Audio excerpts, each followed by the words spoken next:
pages of the Path to Enlightenment following Geshe's book.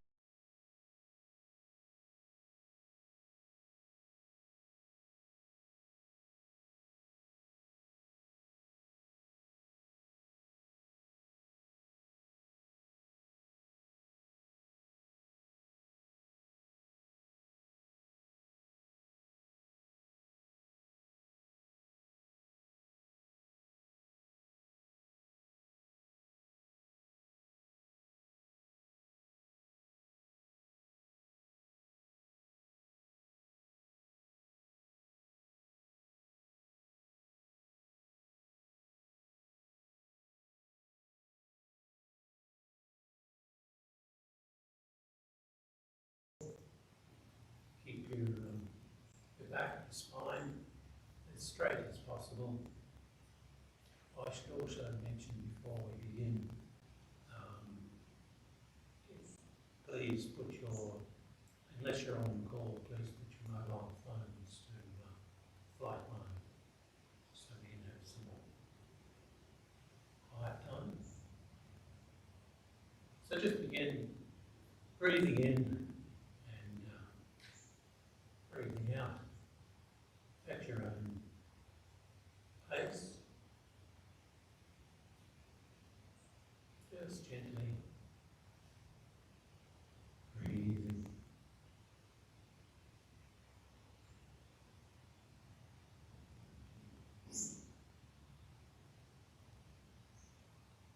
Just to be present, so whether you're here in the temple or up there in cyberspace online at home, just relax. Breathe in and breathe out.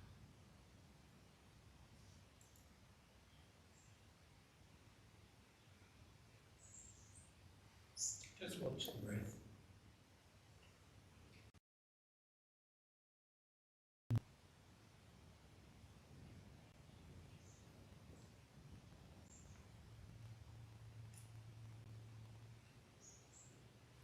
Gentle flow of the breath coming in and going out.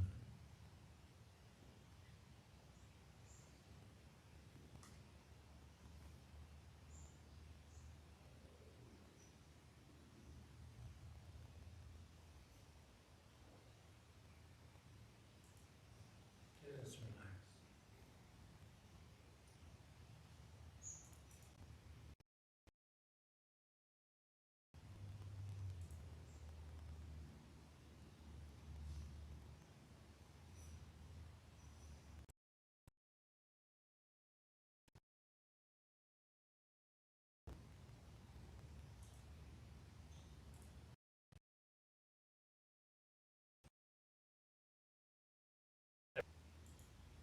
In the nature of light, about the level of your forehead, not too high, not too low. Just keep your eyes closed, or just slightly open, looking down. So just visualize with the mind.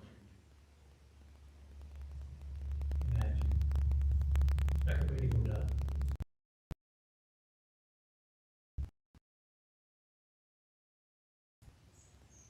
And just keep breathing gently. Breathing in and breathing out.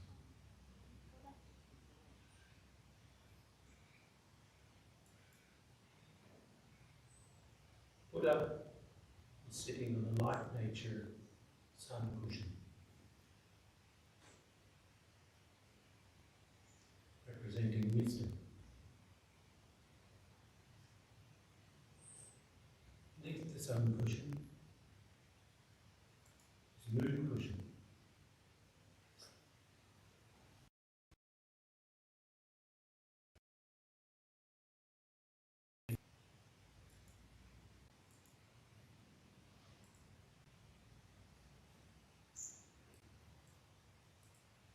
And beneath the moon cushion is a lotus representing renunciation,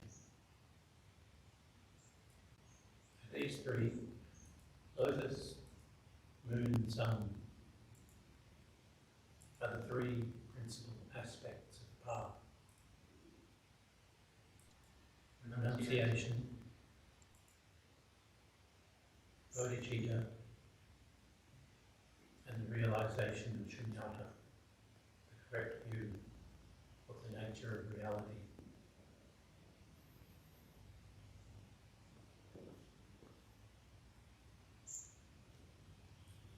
Beneath the lotus is a throne, supported by 8 great snow lines.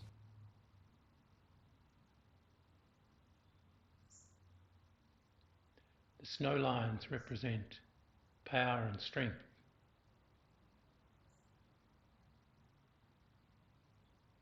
As well as fearlessness and joy.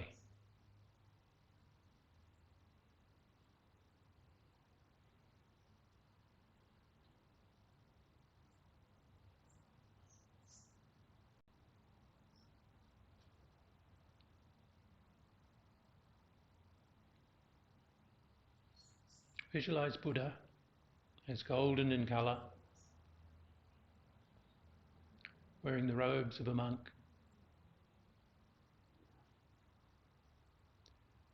Beautiful golden light emanating from his heart.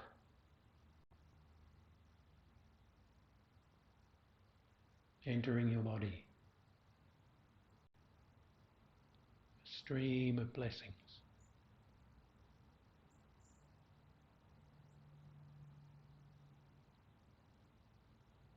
Purifying all problems, all negativities, delusions, suffering, and all agitation of body and mind.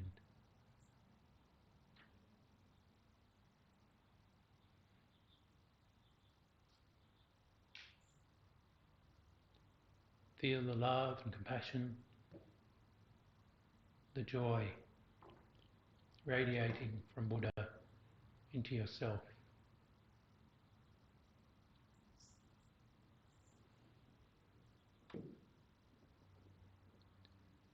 Just continue gently breathing, very smoothly, breathing in, breathing out, totally relaxed.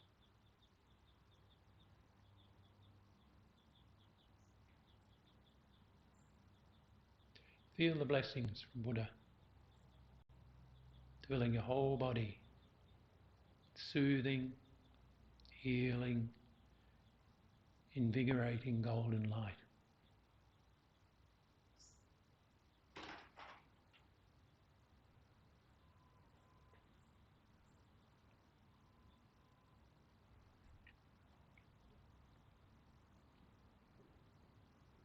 Just breathing in, gently, calmly, peacefully,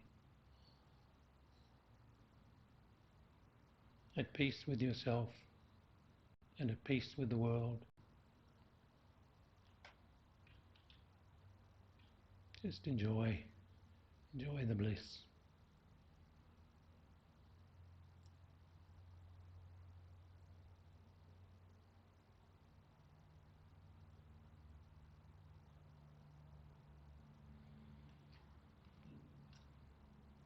So now we can begin, while continuing to meditate, just breathing in, breathing out, visualizing Shakyamuni Buddha in your mind.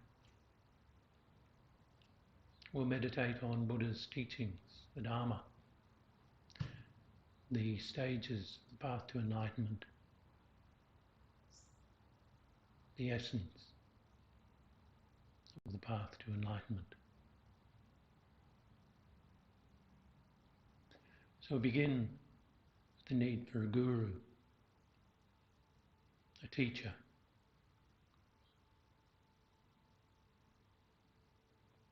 A guide, qualified teacher, for our spiritual practice, to get us to enlightenment, complete freedom from suffering.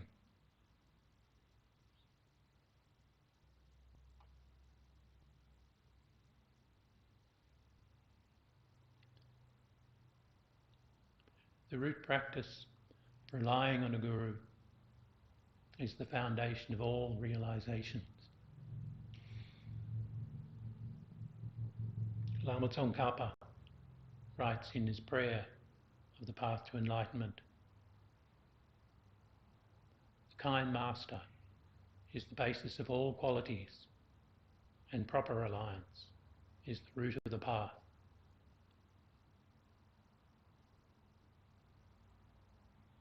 Seek out a guru with the 10 qualities. Maitreya, in his ornament for the Mahayana Sutras, writes, "Rely on a guru who is controlled by pure morality, pacified through meditation,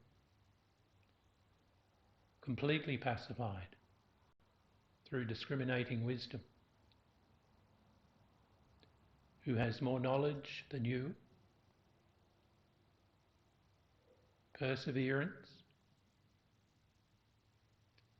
a wealth of scriptural knowledge,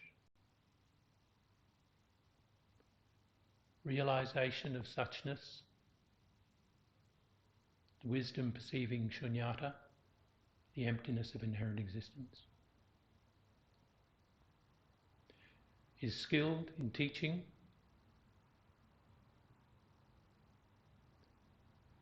has love and compassion, and has abandoned being discouraged from teaching."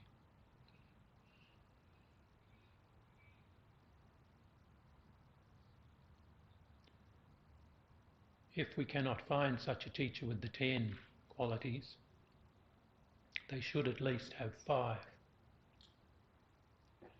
Controlled by ethics, pacified through meditative concentration, completely pacified through discriminating wisdom, the realization of suchness, emptiness, all things being dependent arisings, and love and compassion.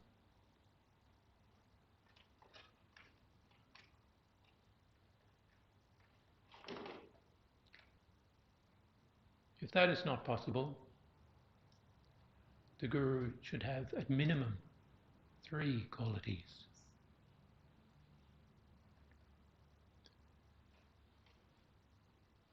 More qualities than faults,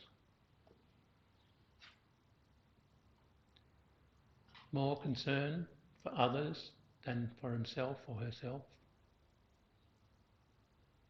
and more interest in future lives than this life.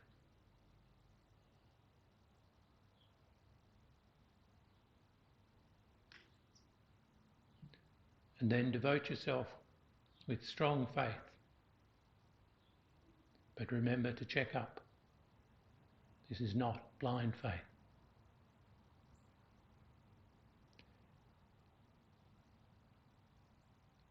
Begin with the practice of small scope.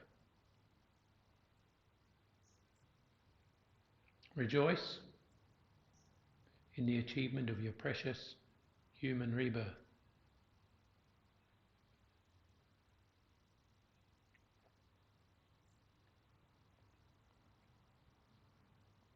Understand and contemplate the leisure and good fortune of the 8 freedoms and 10 endowments. See their great value and how they are difficult to obtain. Shantideva, in his Engaging in the Bodhisattva Deeds, writes, "Having found such leisure, if I do not become acquainted with virtue, There is nothing more deceptive than this. There is nothing more foolish than this.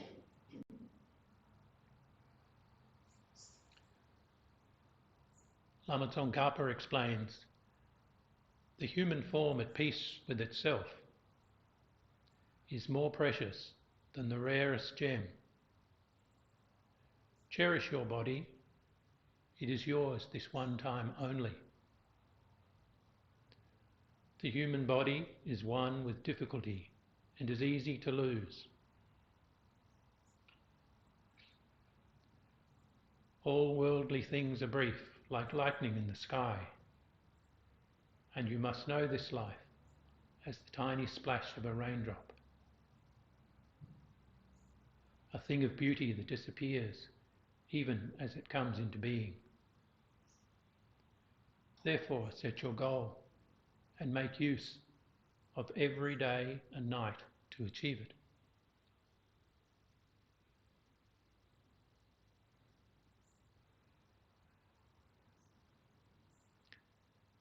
Release the mind from grasping by knowing impermanence. All things are impermanent, changing constantly, disintegrating moment by moment until they exist no more.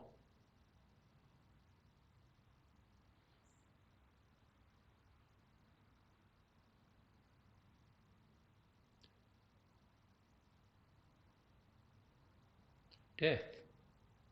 Buddha's collection, Buddha's discourse from the transmission of the Vinaya states, collection ends in dispersal. Rising ends in falling. Meeting ends in separation. Birth ends in death.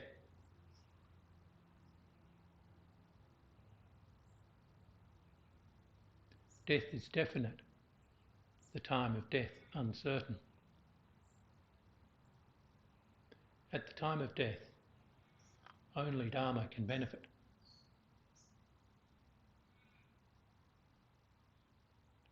Wherever you may stay, there is no place not reached by death.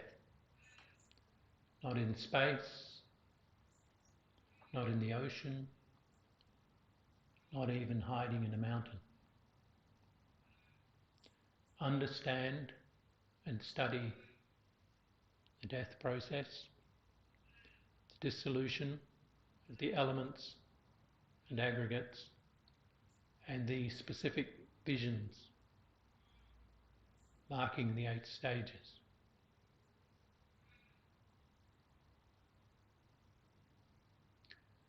Take refuge from the chaos of samsara in the rare and precious triple gem, the Buddha, Dharma and Sangha. By knowing the causes, the objects and the benefits of refuge.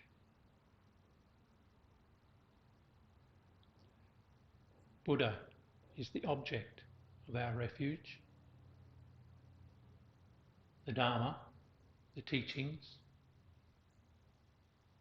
are the actual refuge from all our suffering.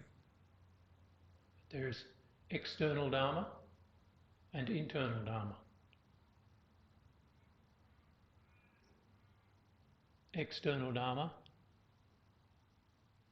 are the books, the texts, the teachings. The internal Dharma is our own realization.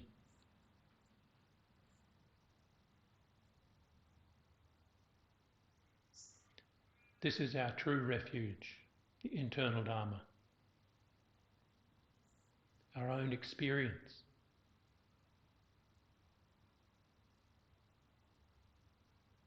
Our own ability to overcome all our suffering through listening, thinking and meditating.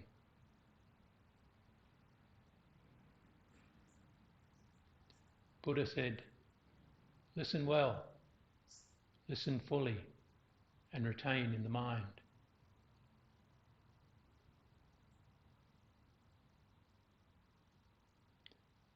We also take refuge in the Sangha, our support community.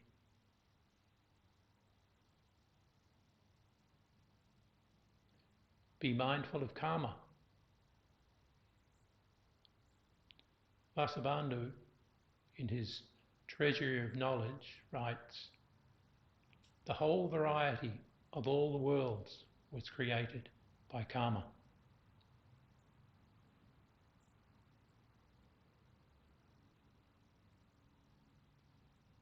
Karma means action. Actions created will bring their results. Without cause, there is no effect.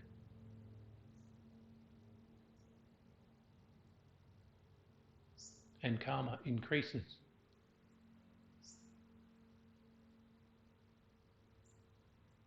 Avoid negative karmas which bring about suffering and lower rebirths. From the Vinaya Sutra, actions will not be wasted. Even the passing of 100 eons. When the right causes and circumstances meet, the fruits of embodied beings will ripen. Purify negative karma by using the 4 opponent powers.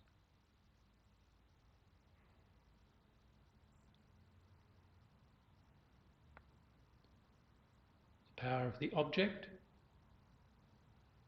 taking refuge and generating bodhicitta. The power of regret,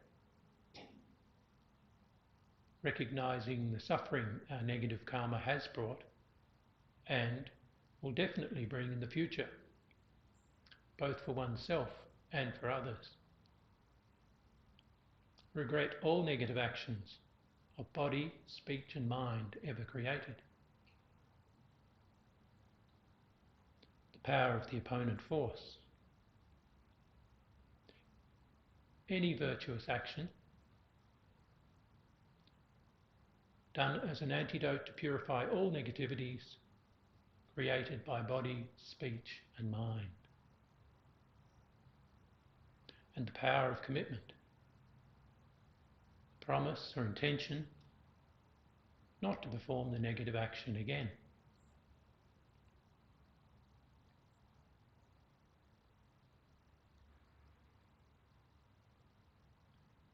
Cultivate positive karmas, the source of all happiness and higher rebirths. And develop renunciation. Renunciation from samsara.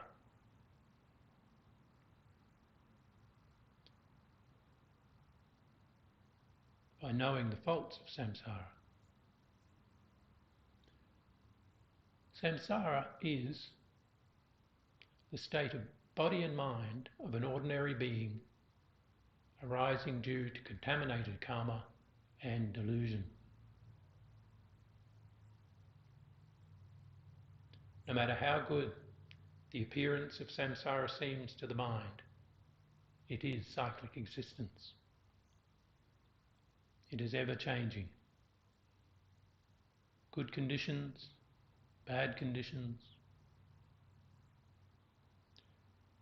Nagarjuna, in his letter to a friend, said, "Noble one, be disillusioned with samsara, the source of so much suffering, deprived of the desired. Death, sickness, aging and so forth.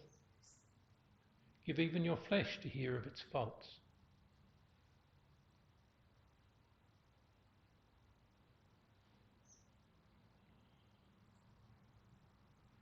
The sufferings of birth, sickness, aging and death, the suffering of uncertainty, dissatisfaction, loneliness, the endless cycle of samsara.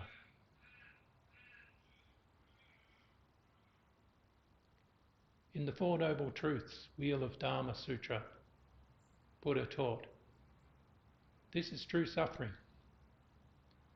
This is true source. This is true cessation. This is true path. Know the suffering, abandon the source, attain cessation, and meditate on the path.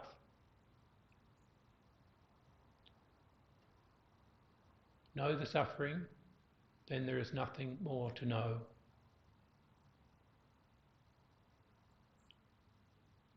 Abandon the source, then there is nothing more to abandon. Attain the cessation, then there is nothing more to attain. Meditate on the path, then there is nothing more to meditate on.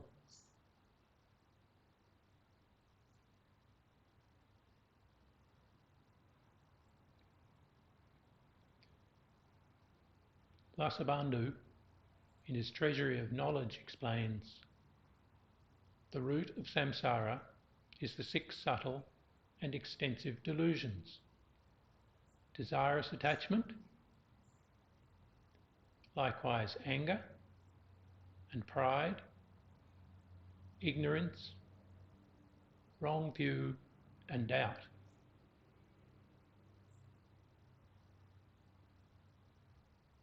Meditate on the 12 links of dependent origination.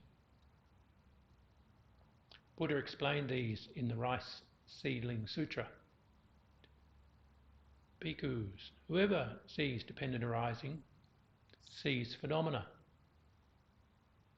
Whoever sees phenomena, sees the Buddha.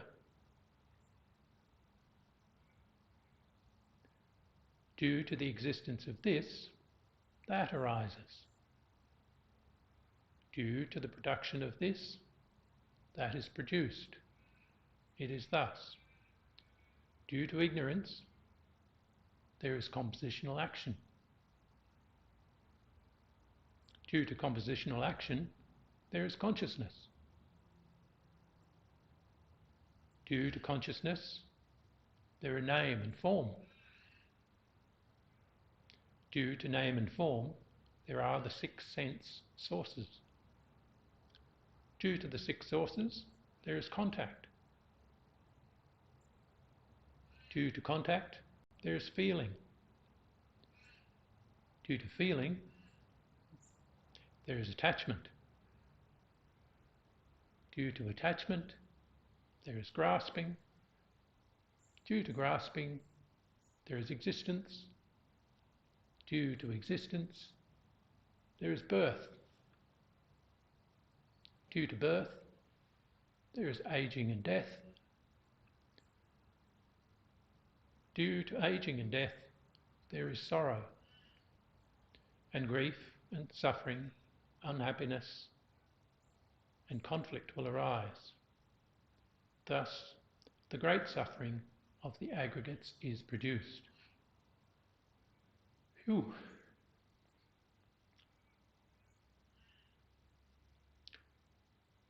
Dharmakirti explains in his commentary on the Compendium of Valid Cognition, by holding self, we hold other. Through self and other, attachment and aversion arise. And in connection with this, all faults occur.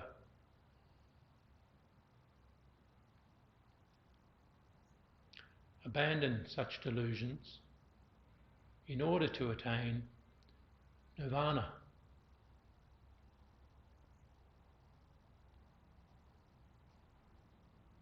Nirvana is the complete and permanent cessation of suffering and its causes.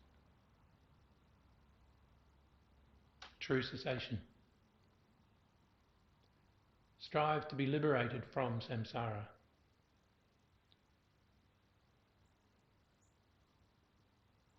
Liberation is dependent upon the 3 higher trainings: ethics, concentration and wisdom, all motivated by renunciation of samsara. Know the advantages of practicing and the disadvantages of not practicing.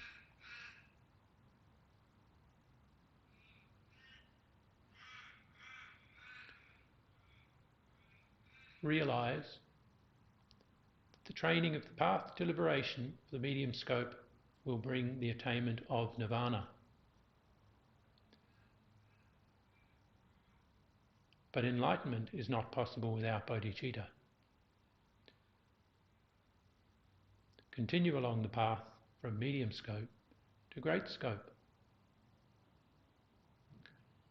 Bodhicitta. Bodhicitta is primary mind wishing to attain enlightenment for the benefit of others.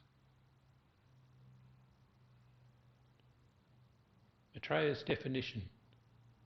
Bodhicitta means for the sake of others wishing to attain complete, perfect enlightenment. Through this aspiration, all actions, the benefit of all sentient beings, become practices of the Mahayana path.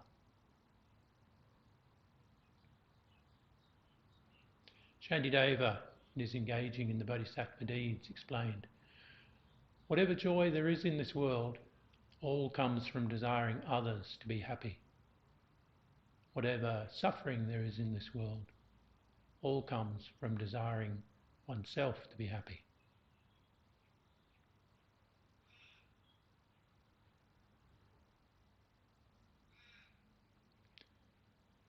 Meditate on the 7-point cause and effect method from a foundation of equanimity.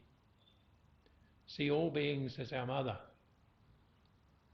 knowing that in beginningless lives all beings have been our mother. Remember her kindness. Seek to repay that kindness. Generate the mind of great love,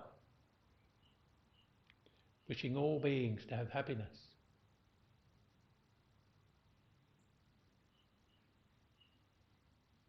Generate the mind of great compassion, wishing all beings to be free from suffering.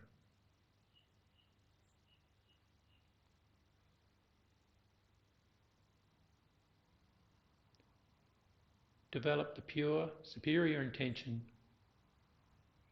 to take the responsibility to liberate all beings from samsara.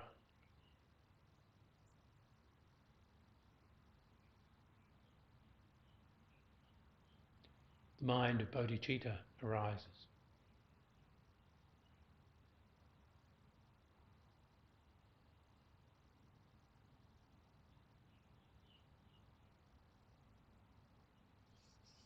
Engage progressively in the 6 perfections with bodhicitta motivation.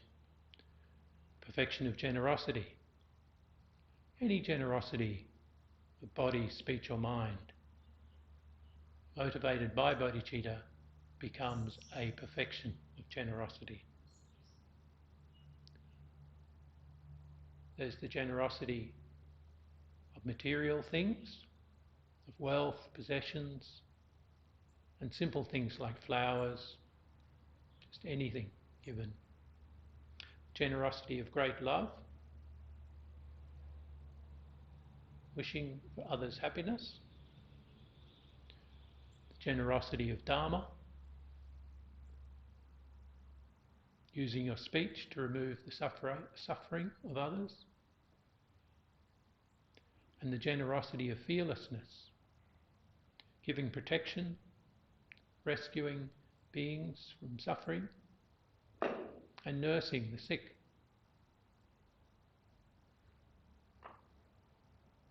Perfection of ethics.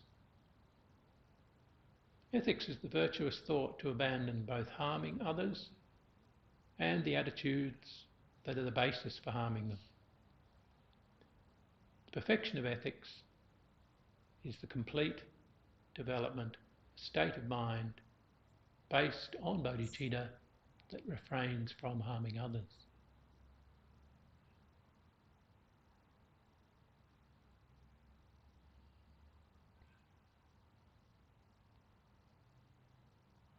Continue your meditation, just breathing in, breathing out.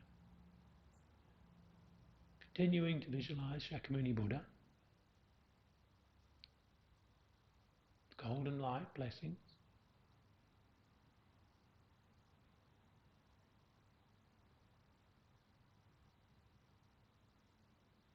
We continue to contemplate and meditate on the 6 perfections as taught by the Buddha. We reach the perfection of patience. Patience is a virtuous mind that can remain indifferent to harm inflicted by others. When motivated by bodhicitta, it becomes the perfection of patience. The perfection of joyous effort. Joyous effort is a mental factor taking delight, objects of virtue. When conjoined with bodhicitta motivation, it becomes perfection, joyous effort.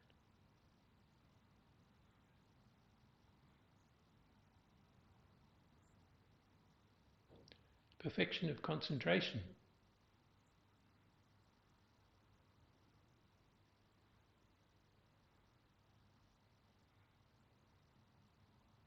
Perfection of concentration is the 5th of the Bodhisattva actions,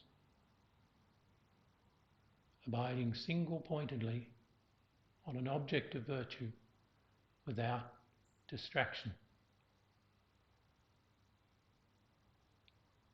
Giving your full, undivided attention to just one object. It can be the breath, the Buddha, any object of virtue.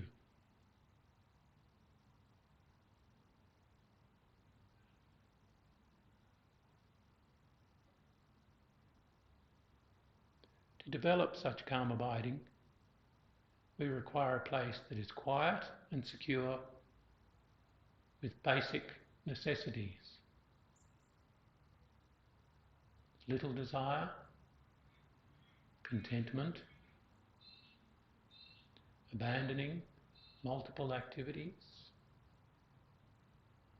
removing negative habits,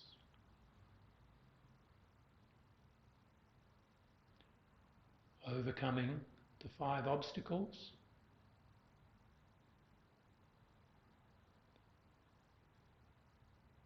apply the 8 antidotes, progress through the 9 mental stages, utilise the 6 powers and the 4 attentions.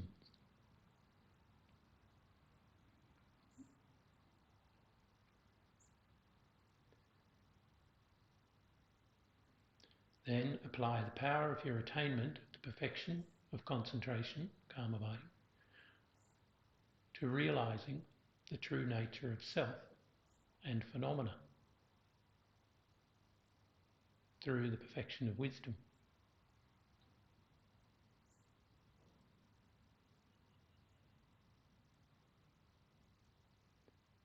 Wisdom is a mental factor able to correctly discern the object of analysis. Conjoined with bodhicitta, it becomes a perfection of wisdom. The means for developing the wisdom of special insight is where, having attained calm abiding, perfection of concentration, we engage in a particular form of analytical wisdom that induces the bliss of pliancy and analyses to discern the true nature of the object of meditation.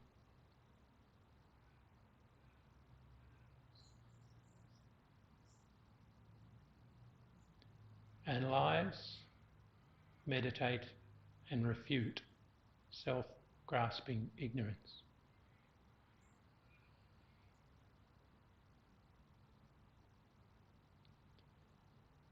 Practice the 4-part emptiness meditation.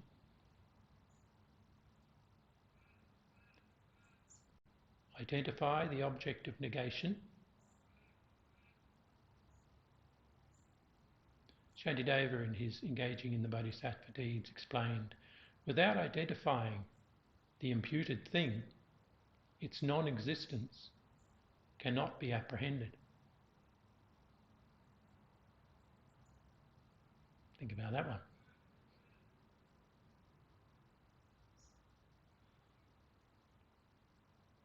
Recognise the pervasion.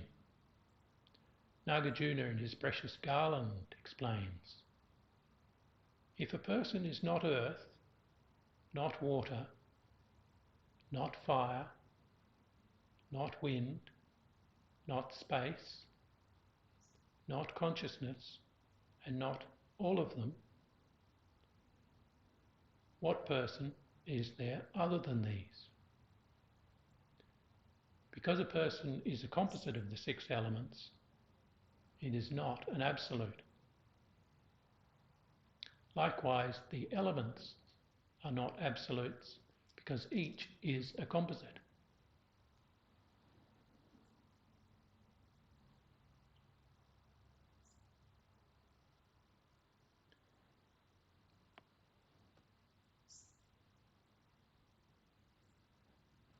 Recognise the absence of oneness. Examine the absurdity. If the I were to be inherently one with the 5 aggregates, study the 10 absurd consequences that would ensue. Recognise the absence of difference. Examine the absurdity. If the I was inherently different or separate from the 5 aggregates.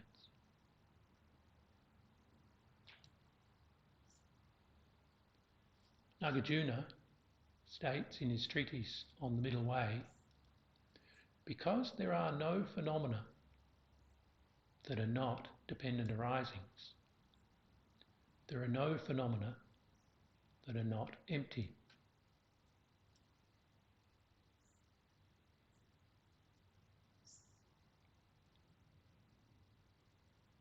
Everything depends on something else for its existence. If something has causes, conditions, parts, and is imputed by mind, it is a dependent arising. If it is a dependent arising, it is not inherently existent.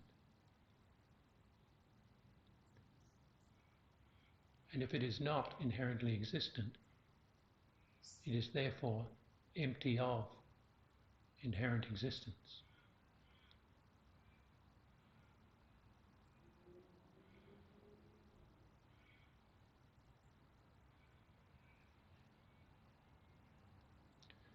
Without knowing dependent arising, we cannot know emptiness.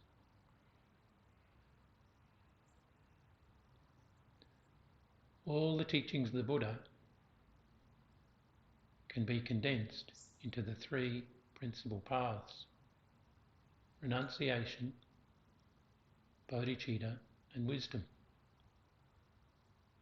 represented, symbolized by the lotus, moon, and sun.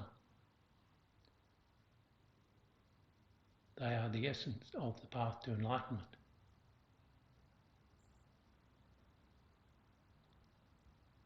Enlightenment. Buddha is free from the obscurations to liberation, karma and delusions, and the gross habit of ignorance, as well as the obscurations to omniscience, the subtle habits of ignorance, and the appearance of inherent existence with regard to the objects of the six consciousnesses.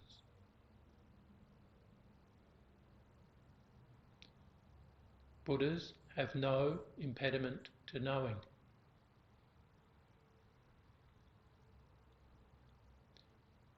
Examine the four aspects of a Buddha, the four kayas, four bodies. Nature body, complete enjoyment body, the emanation body, and the wisdom truth body.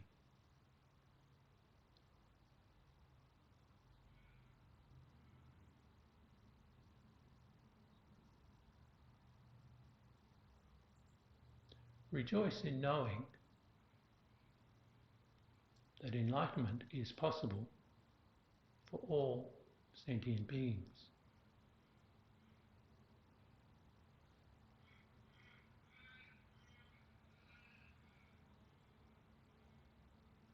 All phenomena are dependent arisings, even Buddhahood.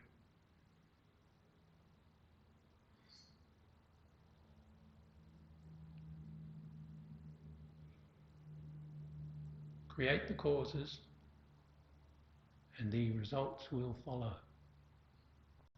These are the teachings of the Buddha.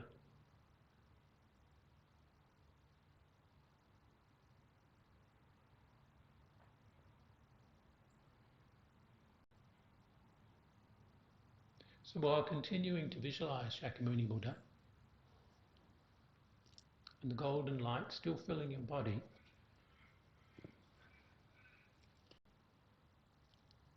we look back at the steps leading to enlightenment.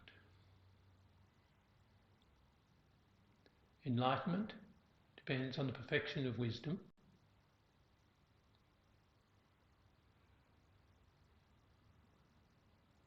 Perfection of wisdom is dependent on the perfection of concentration. The perfection of concentration is dependent on perfection of joyous effort.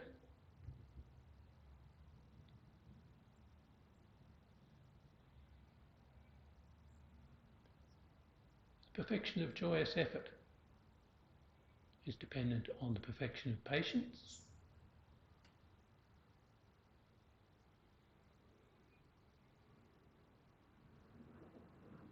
The perfection of patience is dependent on perfection of ethics.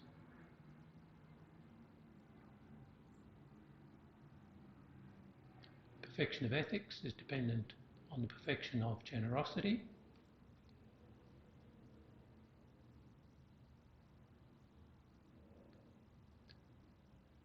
The perfection of generosity is dependent on the practice of the great scope Bodhichitta, the conventional mind of enlightenment.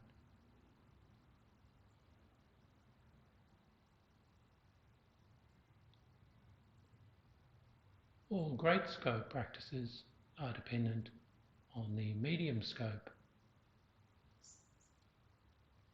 path of renunciation, consisting of the Four Noble Truths and the 12 dependent links.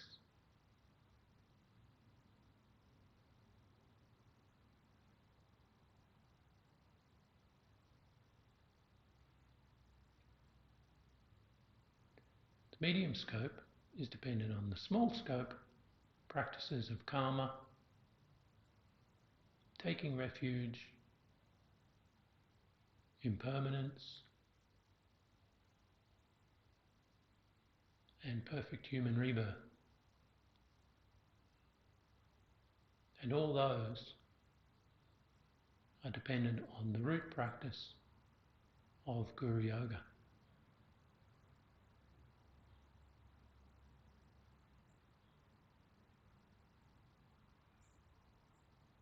That's it.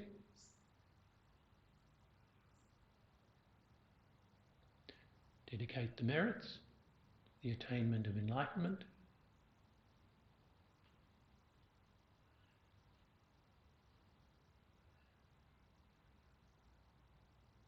by this virtue may all beings complete the collections of wisdom and merit and attain the two holy bodies arisen from wisdom and merit. May the precious superior mind of enlightenment be generated in those who have not yet generated it, and not decrease in those who have developed it, but increase continuously.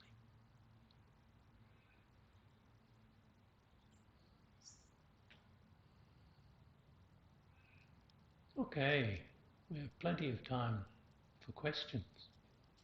Anybody got a question?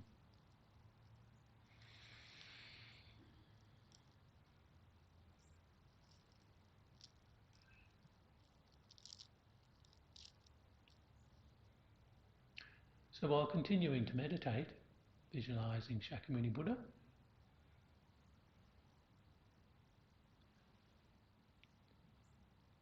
visualize that Shakyamuni Buddha comes towards you, the nature of light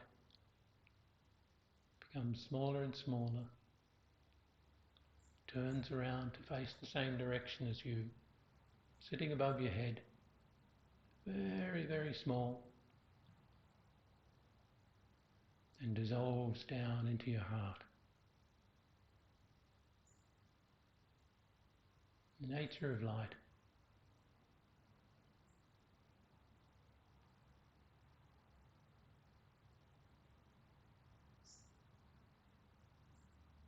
Feel the blessings of Shakyamuni Buddha.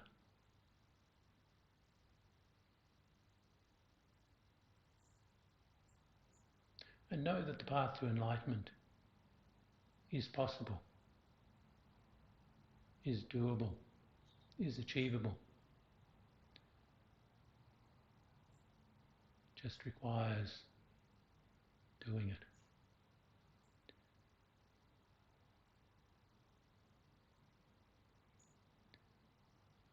Any questions? Yes, Leon. Right at the end of your defensive talks, you mentioned, I think, Guru Yoga. Guru Yoga? Guru Yoga, what that is? yes. Guru Yoga is basically following the advice of the Guru, and in this case, the Guru Yoga is the advice of the Buddha, which is stop suffering, get enlightened. It's very simplified, but yeah. So that's the Guru is the Buddha, and the advice from the Buddha is, in this instance, is all of Buddha's teachings. So the Guru Yoga is the practice of following what the Guru advises. In the Tibetan tradition and other traditions where you perceive your Guru as the Buddha, so like with all the qualities, and that the 10 qualities, where the Guru is controlled, pacified, completely pacified, all of those, then you visualize your Guru as the Buddha, and certainly using discriminating wisdom. So you use your wisdom. If your Guru tells you to do anything that is inappropriate, then you do the opposite. The Buddha said that in one of the sutras. But your Guru as an enlightened being through the stages, right through, and then the practice of the perfection of concentration, so calm abiding, and then perfection of wisdom, then the Guru's mind can see your mind, where you're at, what you need to do, what you need to do at this point, step by step, simple advice. And basically it is just practice the Lam Rim, Tibetan words for path to enlightenment, and just start at the beginning and follow it through, and just practice, meditate, observing all the the states of mind, all the delusions that come up, the doubt, thinking I can't do this, this is too hard, the delusions like that, and you just practice joyous effort and perseverance. So same thing, like rather than just persevering, this is a struggle, you transform that into joyous effort and practice from suffering to enlightenment. Yeah. So, and it's doable. That's the whole point. So from like my precious guru Geshe Acharya Thubten Loden and his gurus and their right back to Lord Buddha, then this is a practice that anyone can achieve enlightenment. It's not a us and them. We just follow their advice. We can the inner refuge is our own realizations, our own mind having the experience of the teachings that Buddha has provided. So that's Guru Yoga is following that right through from small scope, medium scope, great scope, and to enlightenment, which is very nice of them. Yeah. Any other questions? Yes. Bodhichitta is like trying to attain enlightenment to benefit all beings. So how does an enlightened being help other beings? So the Bodhichitta motivation, the mind, Bodhichitta, the conventional mind of enlightenment. How does a Buddha help all sentient beings? Yeah, an enlightened being helps all sentient beings basically by providing the teachings. The teachings are the best thing because the Dharma itself is like medicine. So if you're suffering, then that's why we sort of consider that Buddha and Guru is like a doctor, and Guru's advice is so all of the teachings are the medicine that stops your sickness, your suffering, and your all of our issues and problems. And if you actually follow that advice and take the medicine, so study and meditate and analyse, check up, not just go, yeah, this works, I'll take double or whatever it is. You seriously take the medicine and apply it appropriately, then, and you then have also the Sangha, the community, then who support us, so they're like healthcare workers and everybody that's support, then the main way that Buddhas work is through the teachings. But Buddhas, so all of the teachers like Geshe, I consider Geshe a Buddha. So sitting in this beautiful temple, Geshe's Essence of the Path to Enlightenment as our text for this intro course, and then there's the meditations on the path and the big Path to Enlightenment book, like the encyclopedia, and Geshe's other books, and like there's the fundamental potential for enlightenment that explains why it is possible for every sentient being to actually attain enlightenment.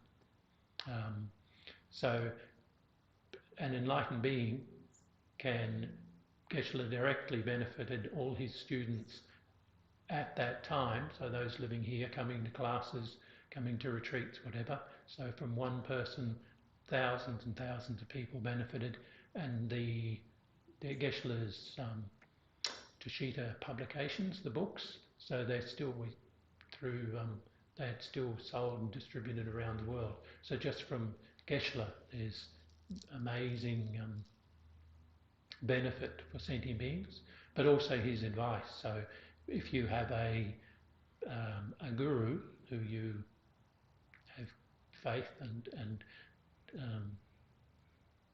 you trust is the main thing, where you feel safe. Big issue with a guru, you're not going to deviate and create more negative karma for yourself and for your guru. So someone who is trustworthy and reliable and fills all the 10 qualities if possible, then their advice to you in every matter, so whether it's your family life, work, study, just everything that is just in a worldly sense of benefit. And if it benefits you and it's useful, and then you are helping others and that's useful, then that's how Buddhas work. And with karma, it's our own karma as to whether we perceive Buddhas or not, or whether we appreciate the Dharma or not. So the Dharma, they're just words in the books. And so for some people they're just words, and some people have a doubt and negative mind, whatever, and go, no, don't, that's rubbish, that sort of thing. So that's their karma. So they don't, it's not like a Buddha is a Buddha inherently existent, that everybody sees a Buddha, as an enlightened being. So that's sort of the whole thing of, it's dependent to us. And eventually that's the intention is to like behave as a Buddha would and see everybody as that equanimity, practicing equanimity, so that you're benefiting all sentient beings, even from our own side, without being a Buddha, but rather than these are my friends and those are enemies and those are strangers, and so have nothing to do with them.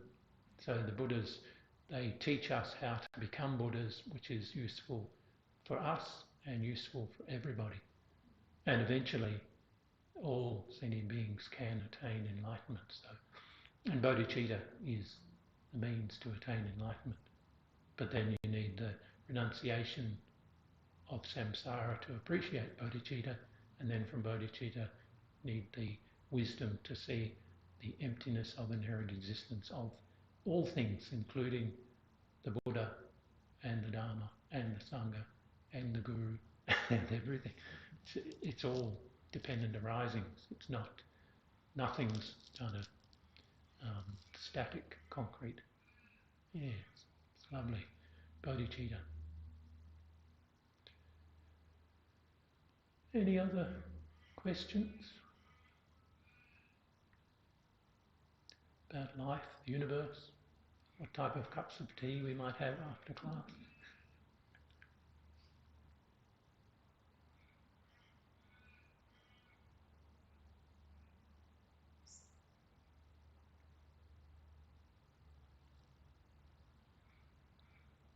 Oh, that was the essence of the essence. We finished very early. We went all the way to enlightenment, and then we looked all the way back. And we still have plenty of time.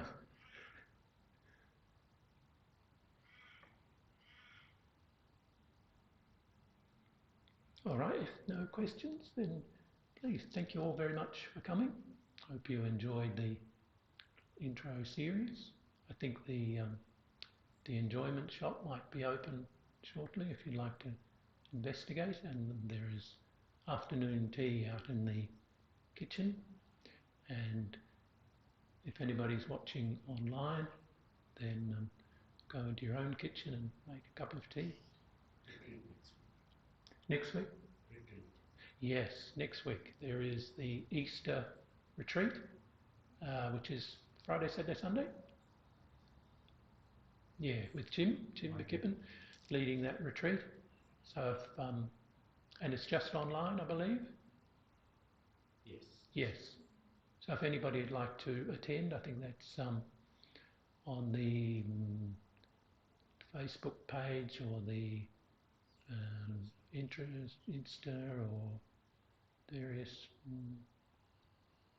digital platforms to sign up. Yeah. So that should be wonderful too. A nice way to spend a holy, blessed weekend of spirituality, and maybe have some Easter eggs as well. All right, thank you.